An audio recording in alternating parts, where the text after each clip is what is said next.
This video is going to go through the solutions for problems set 6 and 7 on the rotational motion packet problems.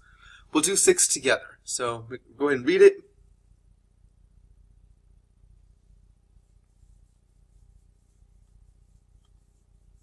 This is one of our standard algebra-based problems. They set certain constraints, certain variables to use. We have to develop an expression using only those variables and constants. So here we have the van, the mystery machine, going over this hill. We'll start with that part. Approximately a circle, or radius r, so this would be the circle.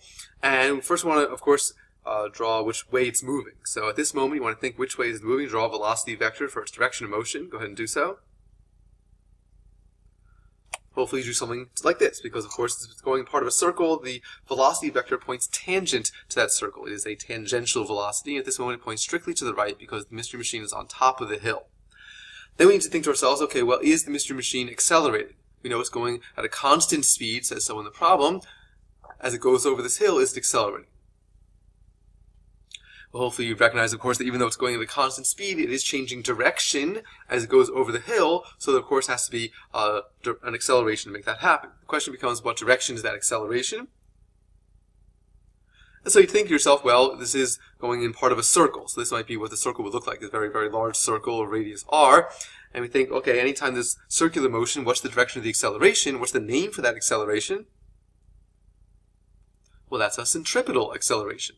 And you think to yourself, what does centripetal mean? It means pointing to the center. The center of the circle would be down here somewhere. Here's the center of the circle, so off to the side, here we draw the centripetal acceleration vector. Notice I'm going right ahead and putting the subscript c there to remind ourselves it is a centripetal acceleration. And since it's kind of difficult to talk about the velocity as being the positive direction because really we care about the forces, here we're going to call the direction of the acceleration the positive direction as we build up our free body diagram. The next step, as always, is going to be the net force vector. And of course, we know that acceleration and sigma f always point the same way, so the sigma f points to the center. Remember, it is a centripetal force. I don't like to use the f sub c notation, so let's stick with the sigma f. So this looks just like any of our other Newton's laws problems. And now, of course, we draw the actual free body diagram. So we'll go ahead and draw what forces you think are acting on the mystery machine. There should only be two. Think to yourself, what force do we always start with? And of course, that should be the force of gravity, also known as weight, and it always points straight down, no matter what, straight down. So there's mg. The other force, of course, is going to be a normal force. It is pressing against the surface. But of course, before you draw the normal force, you have to think to yourself, well, how should that normal force compare to the weight? Should it be equal, larger, or smaller than the weight? Let's consider the possibility of it being equal to the weight. If the normal force were equal to the weight, then what would the net force be? Well, of course, it would be 0. So what would the acceleration be? It also would be 0. So you think if at this moment it's moving to the right and the acceleration all of a sudden goes to 0, what would it do next? Well, if it's moving to the right and the acceleration is 0, then it would just continue in its motion and go in a straight line. That doesn't make any sense. It's going to complete the circle, so there's no way the acceleration can be 0. There's no way the normal force can be equal to weight. So how should the normal force compare to the weight? Well, of course, it should be smaller than the weight. Since the net force points down, the downwards pointing force wins, so you make sure you draw your normal force, still pointing up, but significantly smaller than the weight. So anyone looking at this picture can just look at it and see, ah yes, the weight is winning. The normal force is clearly less than the weight. This being a forces problem, what's always the next step? Of course, Newton's second law. Sigma f equals ma. Notice I'm immediately putting this a sub c to remind ourselves it is a centripetal acceleration. We go through the exact same routine as we always do. The next step is always to build up the left-hand side of the sigma f equals ma equation. So go ahead and combine weight and normal force, considering down to the positive direction, to build up the left-hand side. And so hopefully you wrote positive mg minus n. Of course, down is positive, so it's positive mg. Up is negative, so that's a minus n. So it's mg minus n. On the right-hand side, rather than continuing to write a sub c, let's replace it with its equation, which now, of course, makes it mv squared over r. Our centripetal acceleration is v squared over r. And now we're set up to go ahead and solve for an expression for the normal force. So go ahead and solve for n. So you move the n to this side, move the mv squared over r to that side, and we should get this. N equals mg minus mv squared over r. I just like to pull an m to the outside, make it look a little fancier. It doesn't really matter how you express it, as long as you have mg minus mv squared over r, or m times this quantity.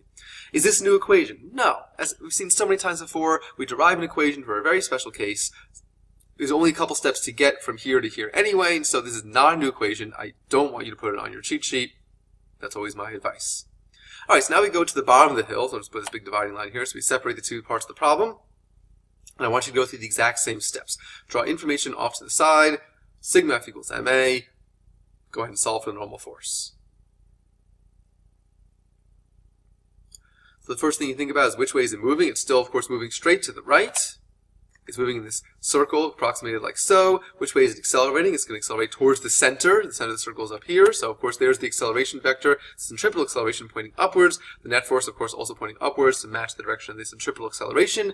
And again, we'll call the positive direction the direction of the acceleration. This is a separate problem, so we can reassign our positive direction. Next up, of course, is writing sigma F equals ma. Oh, next up, of course, is doing the forces, excuse me. And so we have the weight pointing straight down. Of course, the weight vector should be exactly the same length as it was before. Nothing's changed about the weight of the mystery machine. But now, null force is larger than weight because the net force points up. So, of course, the upwards pointing force has to be larger. Null force has to be larger than weight. Now it's time for sigma F equals ma. Again, it's a centripetal acceleration. We build up the left-hand side by putting the forces together. We're calling up positive. So now it's going to be normal force minus weight, again, equal to mv squared over r, isolate n, and we should look at something like this, mg plus mv squared over r, or m times the quantity, g plus v squared over r. Again, I just like to pull an m to the outside just to make it look a little fancier, and if you were plugging the numbers in, it would just make it easier, fewer keystrokes on your calculator. Is this a new equation? No, again, it's not a new equation. It's just a specific equation for normal force in this particular situation. And again, it's only a couple steps to get there. Really not too difficult. So again, I caution you, please don't put this as a new equation on your new equations list. Now let's go to problem 7. See what happens. What eventually happens to the car if it goes over a series of identical hills at ever-increasing speeds. So as we're looking at the top of the hill, we want to isolate the equation for normal force at the top of the hill. That was n equals m times the quantity g minus v squared over r. So I want you right now to pause the video and consider what happens to the whole expression when v gets larger and larger. Hopefully you recognize that, of course, g is going to be a constant value, and as v gets larger and larger, this part of the fraction is going to get larger and larger, making the subtraction get smaller and smaller, right? If we're taking g minus a larger and larger number, this whole thing in the brackets will get smaller and smaller. Eventually, where's it going to bottom out? Well, when it equals 0. Eventually, that normal force goes to 0. So the question becomes, what does that mean? Well, if the normal force is 0, that means that the mystery machine is not touching the surface anymore. The surface is not responding back, and of course if it's not touching the surface, what's the only force acting on it? Well, that's gravity. What does that mean? The car is in free fall. And so if this car exceeds a certain speed, goes past some maximum speed, it'll fly right off the surface, becoming a projectile. It'll be really dangerous.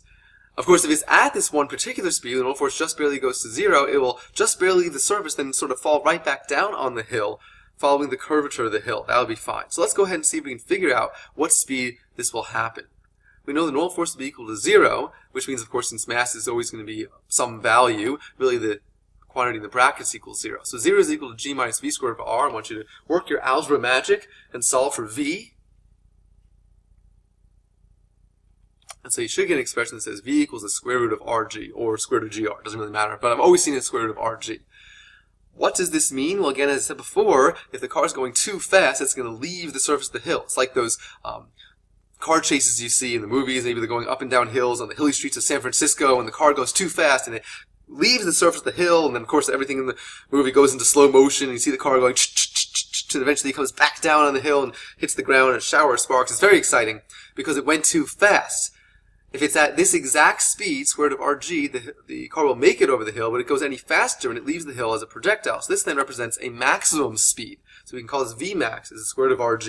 And notice I'm boxing in a dashed line, meaning it's sort of like a quasi-new equation. It's not really important enough to be a new equation unto itself because it's very, very special and very, very unique, and it only works in this one particular situation. So it comes with a big warning. Here's the warning.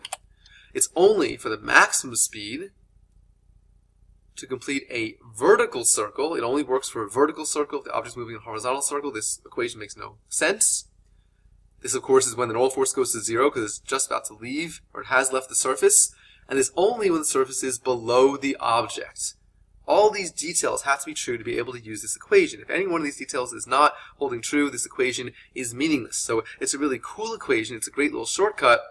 It describes a very interesting example, interesting situation, but it's not strong enough to be a new equation unto itself. So I would caution you against calling it a new equation, but if you are going to put it on your cheat sheet, if you're going to list it as your new equations list in your packet, you must put this whole warning, because as we've seen before, if you have a shortcut equation and you don't know when to use it, chances are you're going to try to use it in a situation where it doesn't apply, and it's going to get you a wrong answer.